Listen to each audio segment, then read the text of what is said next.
know. But it's now a 2v3 in the compound once the res comes through. 2v2 with one player so far away. Not is so far gone for this. But Kyrgyzstan, they do not mind. They do not care. They take it anyways. And that's another flush coming on through.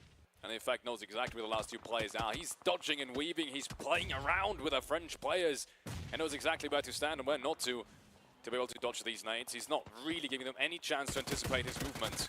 And there goes another flash first and foremost. Before they engage the last two players, they needed to make sure to get these 100%, and they did. They take control of the building. They force France into two positions that they highly likely know of, meaning they can now use that utility even better. That's Slonik. That's not Egypt, be reminded. That's just a little bit of a display bug right there.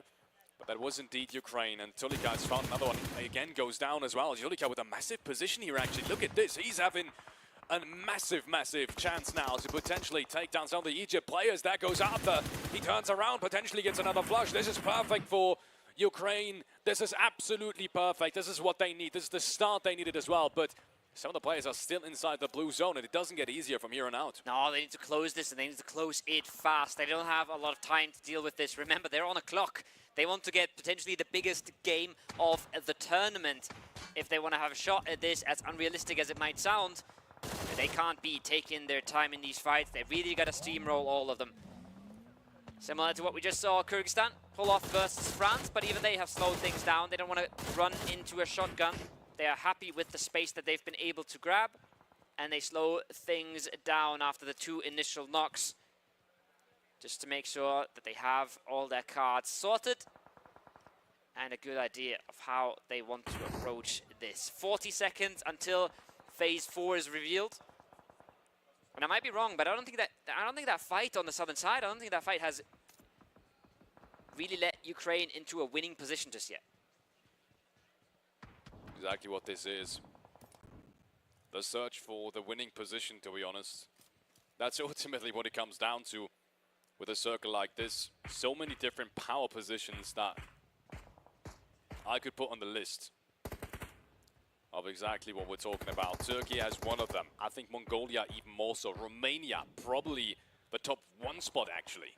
This very rarely shifts up north. And as I'm saying that, it shifts down south. Exactly what I was expecting to as well. These endings tend to kind of end around the street from Romania. And it's a compound that very often gets breached late game as well because of its strength.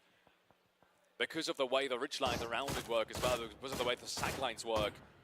It's just a really strong position. But this time around, actually surprisingly few teams up on the southern side that could potentially do this. And I'm reading the elimination feed, it's Tulika with another one. He gets the opening. And this is a team that's already lost members. That is Pakistan. They lost one super early. Shamir basically barely gets this first hit off. A bit of damage coming on through, but look at the trades. And this is what they need, Falix. This is how they have to play these. Run them over. Just steamroll these compounds. You see Sloik instantly wants to go for the next one. A bit of util comes in to help push the player away, and it's beautiful stuff from the Ukrainian squad. The confidence is there. The speed is there. They just have to not trip over anything right now. They have to stay as clean as that fight was for the rest of the game. That's perfect. That's absolutely perfect for them. Do not get confused by the live leaderboard on the left-hand side. That is not up to speed, and I think that makes it actually surprisingly all the more interesting. I kind of love it at the moment. That's the one time I kind of prefer Pubg, to be honest. Because you can never be sure how many points Ukraine really has. You can never be sure about Turkey. And who's really closing down on who. Chile, in the meanwhile, takes down one of the French players. And now this phase is going to be all about staying alive somehow, finding a position if you haven't already. Indonesia even has to rotate out of the circle because they just cannot seem to find any safe haven towards the northeastern side. There is a compound that's still completely and entirely open. That's across the street, if I see that correctly. That's crazy. I'm surprised Indonesia didn't take this, but I think they got engaged towards the northern side and kind of had to reposition in order to help the remaining teammates. I think they're fighting off Saudi Arabia in the north. That's what they're doing. They're choosing to fight for their edge, and so far it's looking like that's working out for them. The elims are trickling on in. 5 for Ukraine at this moment. It's a good start, but it's a long way from what they need. We see a few of the elims trickling on in the kill feed as well, towards the Indonesian side on the northeast, as we see Ukraine going for a reposition, making moves, figuring out where to go in this stage 4. The problem is they want to play this for the win. They want to play this as well as they can, but they're not on the pace that they need right now. Ukraine 5 eliminations. Has been a pretty strong game. And look how much space they have. But they are now engaging another team, and that's Myanmar. This has got to be the ultimate test in this round. If they can do this, maybe it's somewhat possible. It's Slonik now who has to hit it. He hits the first couple of shots, but he needs to hit the remaining ones, and he does. Slonik takes the first one. This is an important frag for Ukraine. And they solidify themselves up towards the northern side. But it's Christian now who's got a pretty strong angle. Takes down Slonik. He's barely behind the cover. They cannot afford to lose him. Not just yet, but Romania, you can see, they're in a fight as well. Yeah, they're in a different fight across the map as well, so they are busy, at least for the time being. But that doesn't mean that Ukraine is not on the clock. Now, Tulika is being taken out, and it's not looking all that hot for Ukraine here. They're taking a little bit too much fire on this. The one good thing here is that the team in front of them has also taken a knock, but you can see they need to run this down. They need to get on Oppo side of the ridge here, and they need to close this fight out so fast here, Felix. Yeah, but the good thing is, look at how much Oppo has already, closed down the distance, is what I'm trying to say. Yeah. Look at how much space he's already gained. Despite there being 2 knocks, Oppo continues to push. Myanmar continues to be scared, knowing that, yes, we have the zone, but honestly, it doesn't really give you much, because as soon as Ukraine takes this ridge line and they're back up to 4, you're going to be at a disadvantage whatsoever. And this is a pretty easy compound to close the distance to once you're on top of them, and they are now, so I'm excited to see what Ukraine can do with this. But I think the main problem is Turkey is still alive, and we're closing down on placement points. They need to win everything they can now, and they need to start doing so this very moment. Ladies and gentlemen, we're at a breaking point right now at the Iesf World Esports Championship. It's one of the most important fights we've seen throughout the last 3 days, and it's Ukraine fighting Myanmar to potentially have a chance at the championship. They're getting in there, the damage is coming in, the nades are good. Tulika wants to get on the roof, doesn't quite make it. Shotgun around the corner. He's got a player up down to just 1 HP right next to him, but he's running this down. He's got exactly the pace that they need. Can he find the opening? Comes around the corner, he's walked past a few of them. Halfling goes down in the distance. Tulika, you need to win this 1v1. This is make or break at this point. Lewis with the Tommy gun as well. They're dancing around him. He's trying to do so much. He finally finds it, isolated to his own devices now in the compound. But he's got the support from the top. Can he get the first hit off? It's not looking likely. Godspeed wants to close this. This is make or break here, Felix. And is Tulika going down as well? Yeah, he is. That's going to be really tough to get him back up. No. A second frag as well. The micro Uzi comes into play. It's Slowly goes down. And that's it. Done and dusted. We have our champions, ladies and gentlemen. And it is going to be Turkey. There is no chance for anyone to catch up, unfortunately, as Ukraine loses the deciding battle they have left in this round. They lost it moments ago, and it all looked so perfectly, so brilliantly. But how unfortunate is that as well, that you meet one of the few teams that has shown us immense firepower throughout the finals as well. The final hurdle for them will be Myanmar. A team that's very happy to win that fight as well. They need every single point they can get, and they take out the contenders. Turkey's going to be still playing the rest of this game out, still in a position to try and take a fight. Sol is now knocked and flushed. Solkai on an island, out in the open.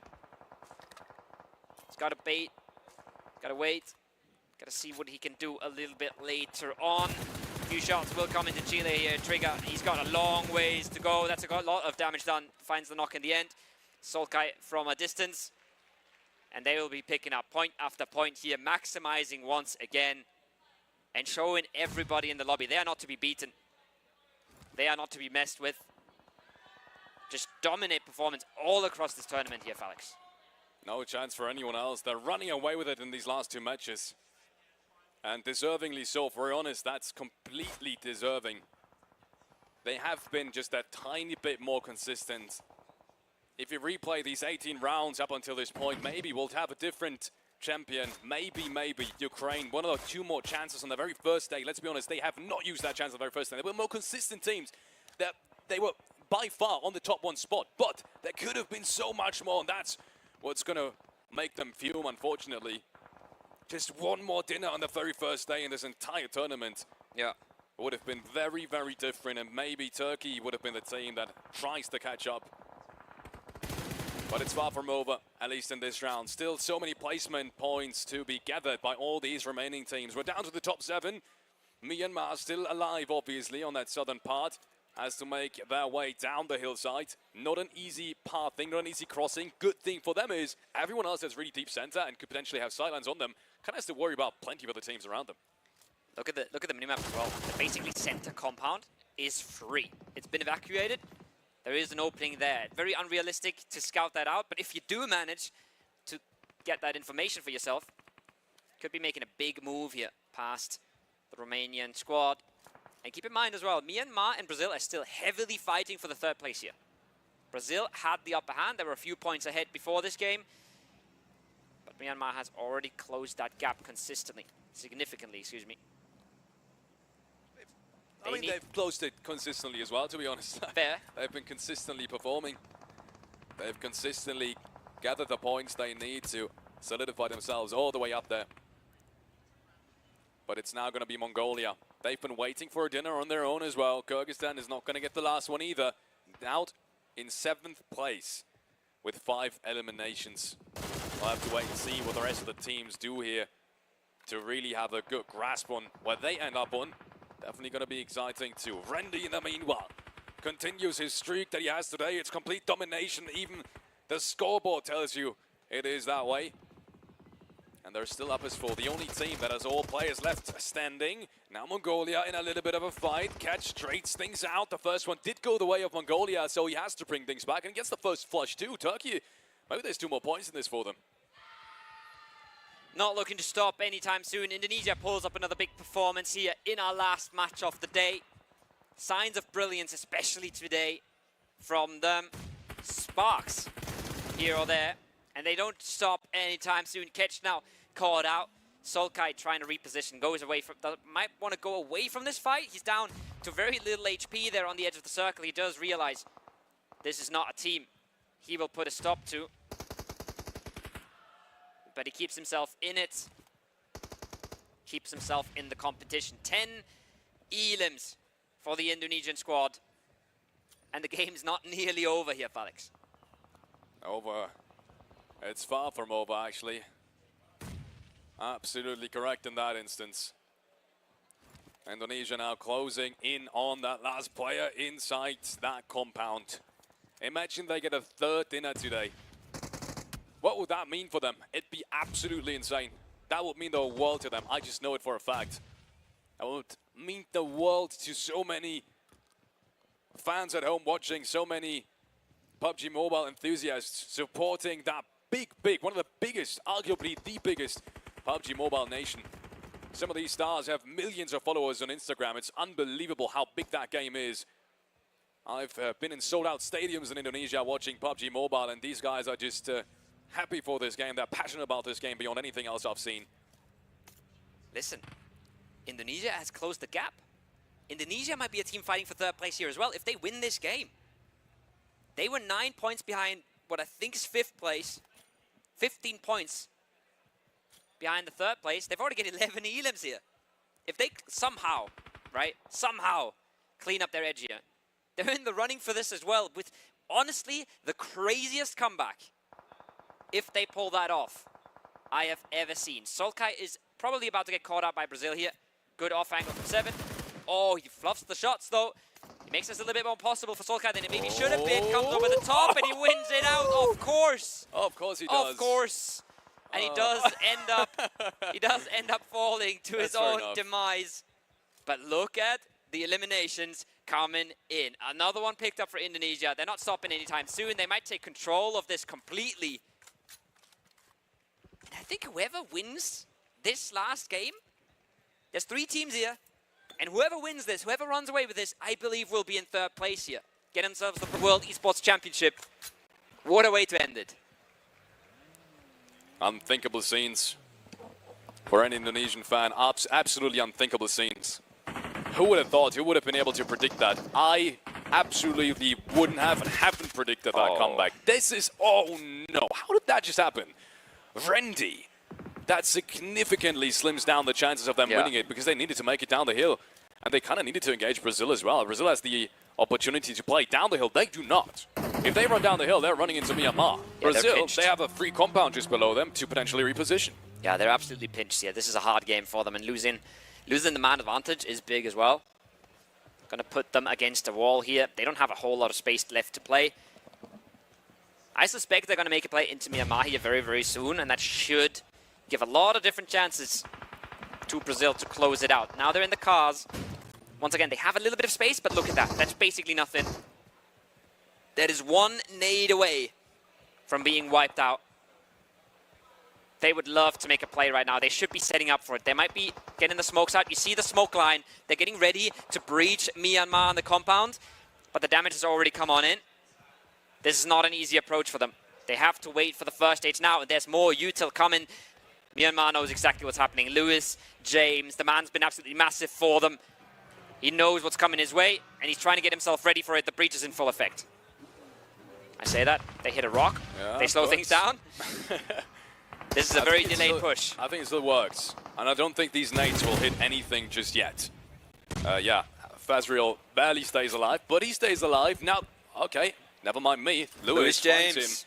And I think there's another nade to finish the job. Unfortunately, Indonesia might just lose a player here, but it's far from over, ladies and gentlemen. We are approaching the very last game. Top 3 scenario. Adrian now takes down Fazriel. That's the flush done and out.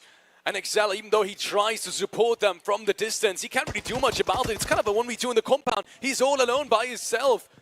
And there's nothing he can do, and he's now being pressured. He's got the DBS, though. If he can find this, maybe he can find more. Peeks around the corner. He takes down Lewis. This is an important frag. Now it becomes very, very doable inside that compound, and Indonesia stays in the game, at least momentarily.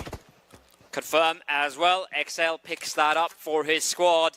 And what a last stand in the last game. Is it enough? I'm not sure. We'll have to wait and see, especially with Brazil looking poised to take this still. They have all the time in the world to set on up. The close range shotgun versus the Uzi. Godspeed finds the first. The second one is far, far off. They're tearing each other to pieces here. These two teams, they're fighting for dear life. They're fighting for the place on the podium.